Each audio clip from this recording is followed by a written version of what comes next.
Hey guys, getting ready to walk up and check out this GMC that just came in recently. I've not had a chance to go over this truck very closely. I did see it come off the car carrier. This is actually one we bought at a very highly regarded auction. But I heard my guy over here slamming on the door and I said, well, that's not a good start at all. So let me walk over here and check it out. So I did. And this is the kind of thing that really makes the car business bad. Unfortunately, but not really usually one to, there you go, see, still not closed. You put about 200 pounds behind it, or 230 in this case, you can get the door to close. This truck was sold to be a frame-off restoration, and I paid good money for this truck. Every now and then we do buy a few from auction, not private, and we don't build them all from scratch. But if I was like everybody else and this showed up, and I have found out where the truck came from and who built it, and I could probably drop their name and clown them off the face of the earth for doing something like this, but not going to. That's not how we do business. We just will make it right, make it a good truck. But why would you waste the time? What kind of hillbilly, backwoods, upside down, sister mama bullcrap do you think you're going to get away with trying to put a truck together? It makes the restoration guys scream, makes us run when we see a truck like this. But frame off now, quote, across the auction block, restored truck. So not looking too bad. Like, you're looking at the pictures like us. We don't get a chance to go to these auctions, unfortunately, so we're going to take the word of the people on the auction block. And this is probably where we should put a stop to people like this. And with our hundreds and hundreds and hundreds of thousands of followers across all of our social media platforms, we could probably make a grown man cry. But we're not going to do it again. We're just going to take our deep breath. And again, it's the first time I had a chance to look at a truck. But within my first 10 minutes of going around this truck earlier, one, neither door will close whatsoever. And every time you slam it, something else falls off. I don't know what just fell on the ground. A screw. Oh yeah, look at there. A screw. Couldn't take the time to buy a $20 pedal cover, so we paint over top of it. We spray paint the dash, and we don't even put a radio. We put a closeout panel. Zero of the gauges work. So in all reality, probably could send it back to the auction and arbitrate it for that, but you know, we're not. Gauges so old, they probably came over on the Titanic. The plastic in it broke. Well, $20 gauges at that, so why not buy new? Something's missing right there, so we just glue an emblem over it. You can see the ugly way they put this. Oh, look at there. Beautiful dash cover with the vents just hanging out. Now, what did they do good? Well, there's a nice seat in this truck. Beautiful seat. And man, you would think it's a nice sound system, but I guess it's totally Bluetooth because I can't find it. Headliner, not bad. Wrinkles and some other stuff, but it's okay. They glued it straight to the ceiling. No padding. Here's where it really gets good. Now the paint looks all right until you look down the side and looks like maybe, you know, Ray Charles did it on a bad day. Inside the bed, pretty good. Like they actually put all the bolts and all the hardware back in. But while they had it off, look at the gap. Why is there a gap like that? Well, it's because they went to replace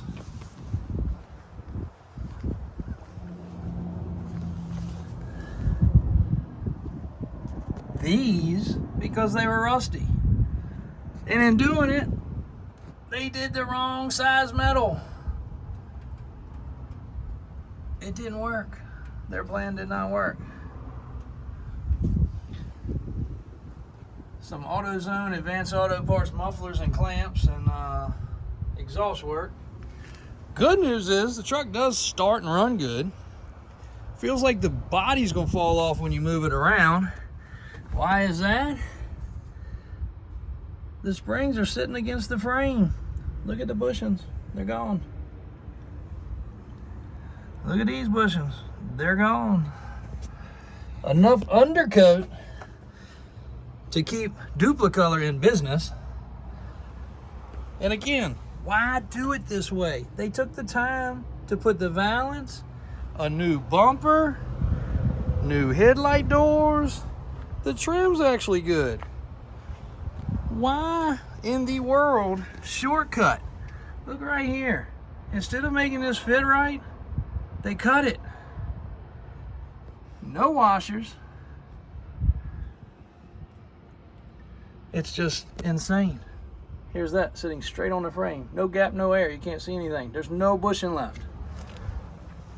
Now, I'm only doing this video because when people show up, especially at the shop with a truck or bring us a truck to buy, these are things we look at. We're not blind. We all know some people rust. Now look at this body line. That body line's also off because of the fact that the bed mount sucks. Like, whoever did that should be shot. They had the bed off the truck. Like, you could have taken 10 extra seconds. And I can probably keep walking around this truck. I know I can keep walking around this truck. And again, pick it to death.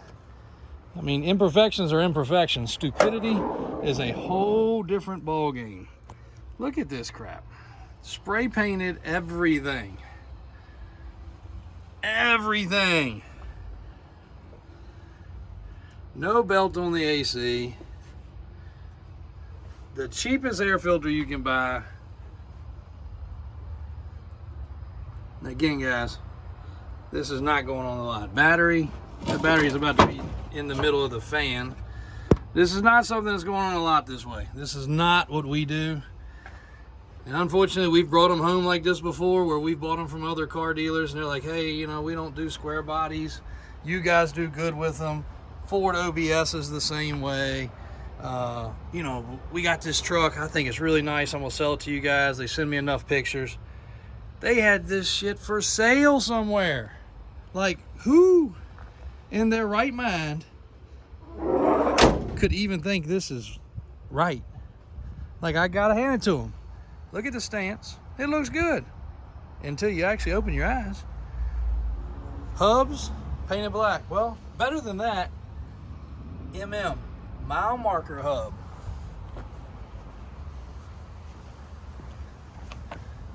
Warren hub. You couldn't even get the hubs right. Like, you couldn't find a pair. Now also, this is done okay. If you look at that fender well and you know what you're looking at, that fender, it's opened up a little bit. Pretty cool, especially for a lifted truck. And they made the trim work. And you can see normally there's a gap you can put your finger in between here and there, and there's not. So I do say they did okay with that. If anything, they did okay with that. Opening that up and making the trim work. Kudos, you did. So, well, here we go, check that out. You watch enough of my videos, you know there's a nice big triangle right here. These inner fenders, again, not terribly expensive, not super easy to put in. That's a bunch of Bondo there. So, there you go, guys. This is what you buy when you buy off Marketplace. This is what you buy when you buy from a high-end auction. Again, this was a high-end televised auction that this truck sold at. So, just FYI, watch out. If you got a few drinks in you at one of these places and you feeling froggy and you see this thing roll across the block and the rest of them are bringing 70 and this one's bringing in the 20s, now you know why. Again, we'll make something out of it. Somebody will still have a cool truck. We're surely going to have a lot of time and effort invested. It's still a square body. It's still got a chassis that's worth salvaging. Still an okay vehicle, but just buyer beware. This is what you can run across. And again, this guy ought to be extremely thankful that we're good people, because if somebody did that to me directly, handshake to handshake, face to face, and I had on my darkest sunglasses and I couldn't see that day, they would they learn a new life lesson, that's for sure. So there you go, guys. The bad side of the business. Always try to bring you the good, but there's a bad side too. Oh, and not to mention it's squatting about 2.5 inches, 3 inches in the back. So For your Carolina squat guys, there you go. Davis Drives on YouTube, Davis Auto Sales in Richmond. Sorry to bring you this crappy content, but sometimes it has to happen. Thank you guys for watching. Stay tuned for more real, actual good content.